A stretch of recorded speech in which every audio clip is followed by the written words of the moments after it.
Apakah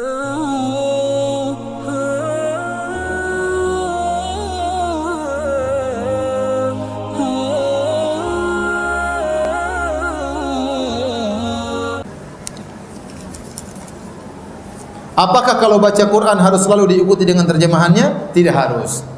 Jadi ibu-ibu silakan baca Quran. Ada ayat yang menarik, stop baca terjemahannya. Mungkin tidak harus seluruh terjemahan dari awal sampai akhir. Mungkin ada ayat ingin baca, sudah stop baca terjemahannya. Nanti lanjut lagi baca Quran. Pokoknya satu kali khatam selesai. Ya. Kalau bisa 2 kali khatam, alhamdulillah.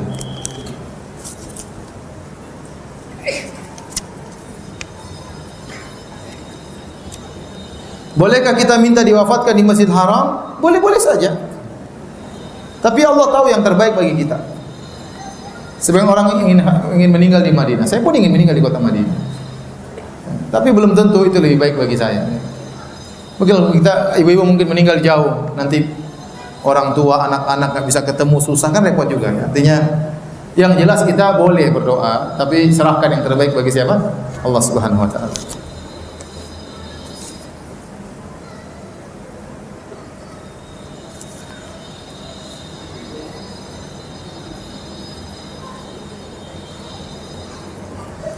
Ustadz, kalau lagi hamil di bulan Ramadan tidak bisa puasa, hukumnya digantinya harus puasa ganti atau hanya bayar fidyah?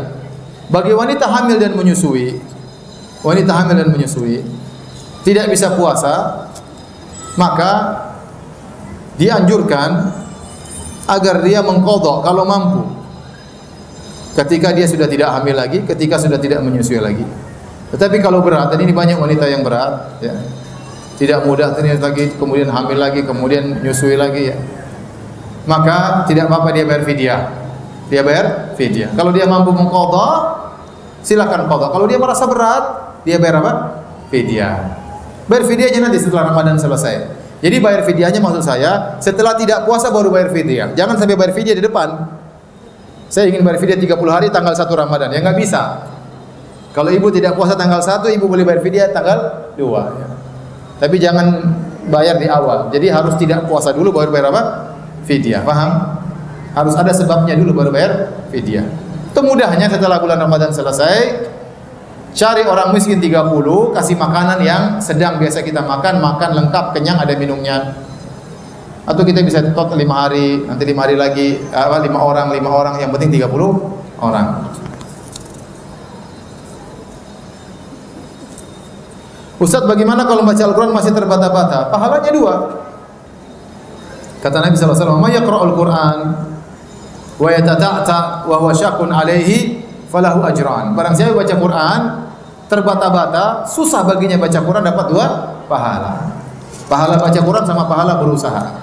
Maka saya sarankan ibu-ibu, jangan lupa belajar tahsin. Jangan lupa belajar tahsin. Panggil guru ngaji, belajar tahsin. Karena orang kalau tahsinnya baik, dia lebih semangat baca Quran. Itu pengaruh. Tatkala tajwidnya bagus, dia lebih semangat baca Quran.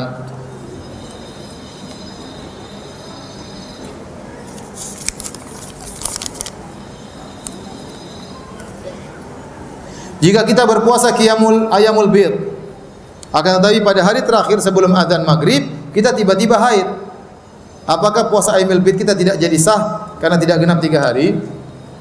Wanita yang berpuasa tahu-tahu haid muncul sebelum azan, puasanya batal. Tapi bukan berarti tidak dapat pahala ibu-ibu. Tetap pahala dia dari awal sampai menjelang batal, tetap Allah nilai, tidak ada yang sia-sia. Tetapi dia harus mengqadha. Jangan, waduh kenapa saya haid, rugi. Enggak ada yang rugi. Enggak ada yang rugi. Tetapi dia harus apa? Mengqadha. Ya.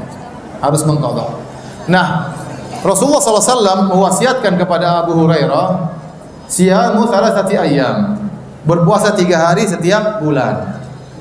Dan puasa 3 hari setiap bulan yang terbaik adalah ayamul bid, 13, 14, 15 bulan Hijriah. Seandainya seorang tidak berkesempatan untuk puasa ayamul bid 13, 14, 15, maka dia boleh puasa hari apapun, yang penting 3 hari. Paham? Boleh berpuasa hari apapun, yang penting 3 hari. Contoh misalnya, ya, kecuali jangan puasa hari Sabtu misalnya, atau hari Jumat, mending hari-hari yang lain. Contoh misalnya tadi dia puasa ayamul bid 2 hari, hari ketiga dia haid, ya sudah tinggal 1 hari nanti dia puasa hari lain tidak ada masalah. Tetap sempurna puasa 3 hari.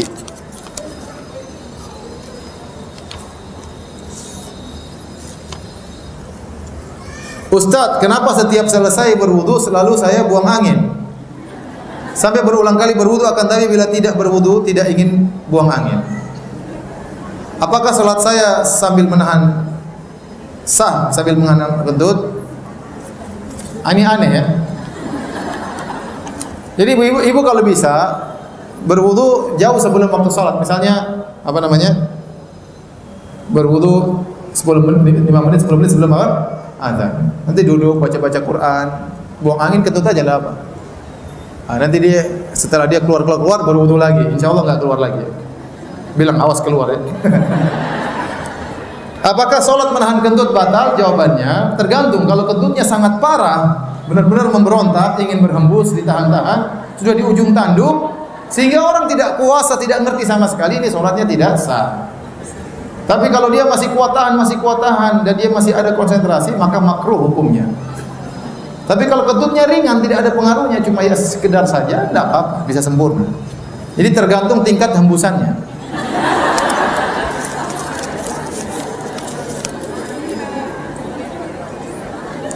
Boleh tidak minum obat penunda haid kalau kita sedang umrah? Boleh, nggak ada masalah selama obat tersebut tidak memberi kemudaratan.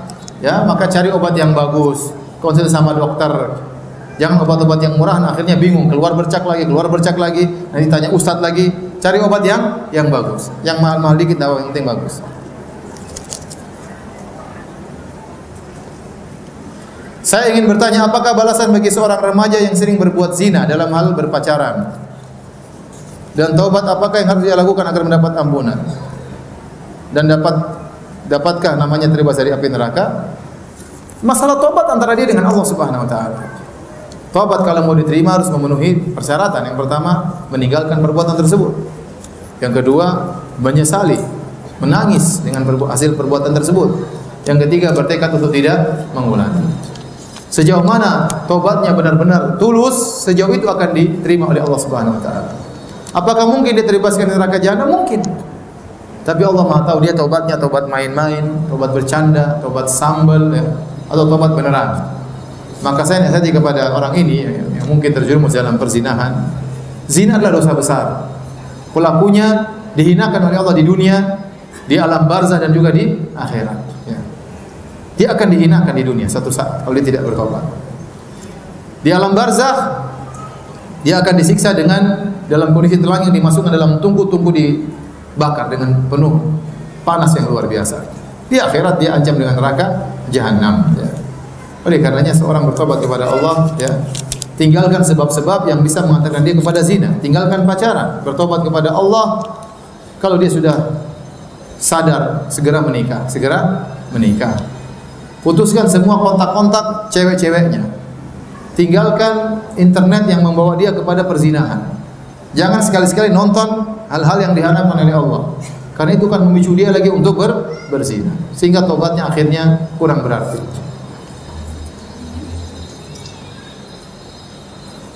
Ustadz, istri membangunkan suami untuk sama-sama sholat malam, tapi suami tidak mau, malah lanjut tidur.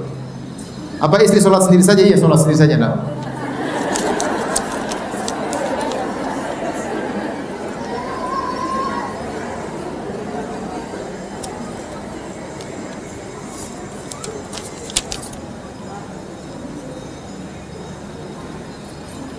Apa yang harus dilakukan oleh seorang anak laki-laki yang orang tuanya bercerai sementara ibunya melarang anaknya untuk berkunjung ke rumah bapaknya yang telah menikah dengan wanita lain yang melukai hati ibunya, sedangkan anak tersebut ingin berbakti kepada kedua orang tuanya? Pergi saja ke rumah bapak, tidak usah lapor-lapor ke ibu. La ta'ata li makhluqin fi ma'siyatil khaliq. Tidak ada ketaatan kepada makhluk dalam rangka bermaksiat kepada Allah. Memutus silaturahmi kepada ayah itu adalah hukumnya haram. Jadi tetap saja mengunjungi ayah, tapi tidak usah lapor-lapor ke ibu. Kalau ibu tanya dari mana? Tadi bu dari naik bus trans. Tidak usah bilang ke bapak. Cari hilang. Jangan sakiti hati. Mungkin ibu sakit hati tidak kuasa melihat kita ke rumah bapak. Tapi tetap ke rumah bapak, kunjungi bapak, sekedarnya pulang lagi. Tidak perlu lapor-lapor ke ibu. Adapun perintah larangan ibu tidak usah ditaati. Demikian kajian yang bisa kita sampaikan, Ibu dirahmati Allah Subhanahu wa taala. Semoga bermanfaat. Semoga pertemuan kita diberkahi oleh Allah Subhanahu wa taala, dicatat sebagai amal kebajikan di sisi Allah Subhanahu wa taala, sebagai sebab diampuni dosa-dosa kita, dan semoga kita dimasukkan dalam surga Allah Subhanahu wa taala. Subhanallahi bihamdik asyhadu an la ilaha illa anta astaghfiruka wa atubu ilaik. Assalamualaikum warahmatullahi wabarakatuh.